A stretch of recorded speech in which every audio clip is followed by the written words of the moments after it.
నా పేరు డాక్టర్ అశ్విన్ కుమార్ రెడ్డి అండి.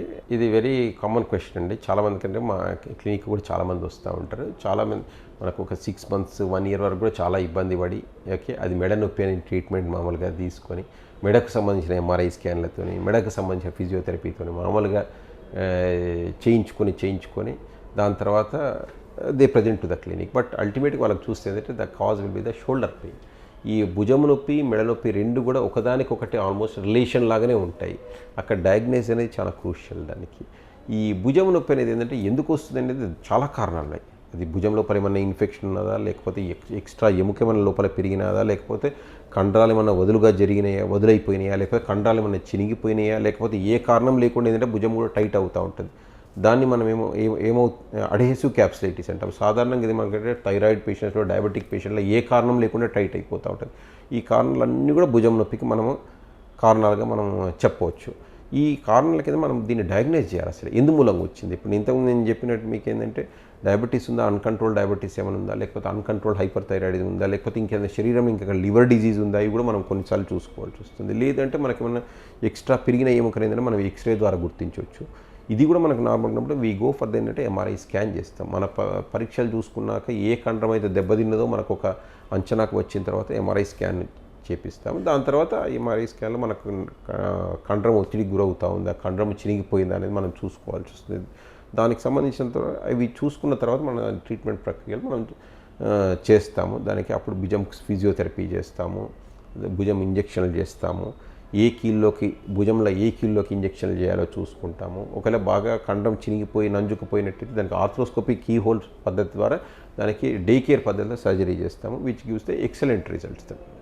భుజం నొప్పికి మనకేంటంటే సహజంగా ఈ సిమ్టమ్ మనకి ఎలా మనం దీన్ని గుర్తించవచ్చు మెడ నొప్పితోనంటే మనకి యూజువల్గా ఏంటంటే భుజం నొప్పి ఉన్నప్పుడు ఏమైందంటే చాలా వరకు మనకి ఏంటంటే మెడ మూమెంట్ అనేది చాలా క్లారిటీగా ఉంటుంది, మెడ నొప్పి మనకు క్లియర్గా ఉంటుంది.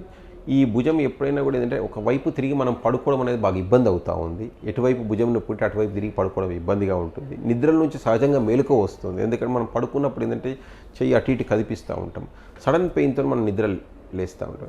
ఈ 3 symptoms మెయిన్లీ ఏంటంటే నిద్ర నుంచి మేలుకో రావడము, ఒక సైడ్ మనం తిరిగి పడుకోలేకపోవడము, భుజమును కదిపితే మనకు నొప్పి రావడం. ఈ 3 symptoms classic for a shoulder pain అన్నట్టు. అదే మనకు మెడ నుంచి వచ్చే నొప్పి ఎలా ఉంటుందంటే కొంచెం మెడ తిప్పడంలో మనకి ఇబ్బంది పడుతూ ఉంటాము. టోటల్ డ్రాగింగ్ పెయిన్ ఉంటుంది, పైనుంచి కింది వరకు చెయ్యి తిమ్మిరెక్కినట్టుగా. ఆ నరము ఒత్తిడి గురైతే ఎలా తిమ్మిరెక్కుతుందో అలా ఆ తిమ్మిరెక్కిన ప్రభావం అంతా మనకు ఈ మెడ నొప్పి ద్వారా ఉంటుంది. దీంతో మనం ఈ భుజం నొప్పిని మనం డిఫరెన్షియేట్ చేసుకునే అవకాశం ఎక్కువ ఉంటుంది. ఫస్ట్ ఏంటంటే ఈ మోకాల నొప్పులు అనేది అసలు ఎందుకు వచ్చింది నొప్పి అనేది మనకు చాలా ఇంపార్టెంట్.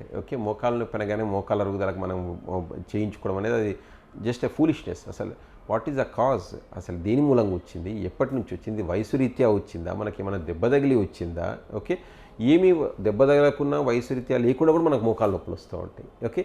అసలు ఎందుకు కారణం ఏంటి, ఇది మనకు కావాల్సింది. ఒకటి ఏమవుతుందంటే వయసు రీత్యా వచ్చే మనకు మోకాలు నొప్పులు ఏంటంటే కొన్ని సంవత్సరాల తరబడి కొంచెంగా మనకు పెరుగుకుంటూ ఒక స్థాయిలో మనకి ఎక్కువ అవుతుంది.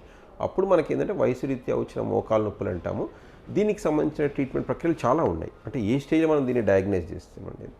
రెండవది మనకు కాలుకు దెబ్బ తగలడం మూలాన, అంటే కొన్నిసార్లు ఏమవుతుందంటే చిన్న కాలు బెనకడం మూలాన ఇట్లాంటివి మనం నార్మల్గా నడుస్తూ ఉంటాం, కానీ ఆ నడకలు కూడా ఏంటంటే మనకు కొంచెం తేడా రావడము, ఎప్పుడు కొంచెం ఏంటంటే కుంటినట్టు నడవడము ఇట్లా ఉంటుంది. అప్పుడు మనకి ఏంటంటే లిగమెంట్ ఇంజరీస్ జరిగినాయా, లోపల మెనిస్కల్ ఇంజరీలు జరిగినాయా, లేక గుజ్జుకి ఏమన్నా ఇంజరీ జరిగిందా, దీనికని చెప్పేసి మనము ఫైండ్ అవుట్ చేయాల్సి వస్తుంది. ఇంకో ప్రక్రియ, ఏ కారణం కూడా మనకు లేకుండా శరీరంలో ఎక్కడన్నా ఇన్ఫెక్షన్ ఉన్నప్పుడు, మనం ఎప్పుడైనా జ్వరంతో బాధపడినప్పుడు, లేకపోతే మూత్రనాళాలు మనకి ఇన్ఫెక్షన్ లాంటివి ఉన్నప్పుడు కూడా మనకి ఏంటంటే మనకు మోకాళ్ళ లోపల కానీ కీళ్ళు కానీ మనకు వాపు వచ్చి లోపల నీరు చేయడం జరుగుతుంది. ఆ కారణంతో కూడా మనకు కీళ్ళ నొప్పులు వస్తాయి. అది కాకుండా రకరకాల జబ్బులు, రుమటాయిడ్ ఆర్థరైటిస్ కానీ, ఎస్ఎల్ఈ కానివ్వండి, సోరియాటిక్ ఆర్థరైటిస్ కానివ్వండి, అంటే శరీరంలో వేరే భాగాలకు సంబంధించిన జబ్బులు ఉన్నప్పుడు కూడా అది మనకు కీళ్ళ లోపల జాయింట్ లోపల మేనిఫెస్ట్ అవుతుంది. ఆ కారణాల ద్వారా మనకు మోకాళ్ళ నొప్పులు వచ్చినాయి. ఈ రీజన్ మనం అనేది first we have to get a diagnose. అన్నిటికీ ఏంటంటే నీ రీప్లేస్మెంట్ అనేది పరిష్కారం కాదు. అది మెడికల్ మేనేజ్మెంట్, మనం మందుల ద్వారా మనం జబ్బును నయం చేసుకుంటామా, లేకపోతే ఆర్థ్రోస్కోపీ పద్ధతి కీ హోల్ పద్ధతి ద్వారా చూసుకుంటామా, లేకపోతే ఈ వివిధ స్టేజ్ల్లో ఉన్న మనకు మోకాల అరుగుదల ఉంటే దానికి కొన్ని ఇంజక్షన్ల ప్రక్రియ ద్వారా చేసుకుంటామా, లేకపోతే మనము దాన్ని సర్జరీ నీ రీప్లేస్మెంట్ వరకు పోతాం అనేది మన డాక్టర్ గారిని మనం ఒకసారి కన్సల్ట్ చేసిన తర్వాత పరీక్ష చేసిన తర్వాత అప్పుడు మాత్రమే మనం వెళ్తాం. కానీ అది ప్రతి మోకాలు నొప్పికి నీ రీప్లేస్మెంట్ అనేది ఆన్సర్ కాదు, అది పరిష్కారం కాదు.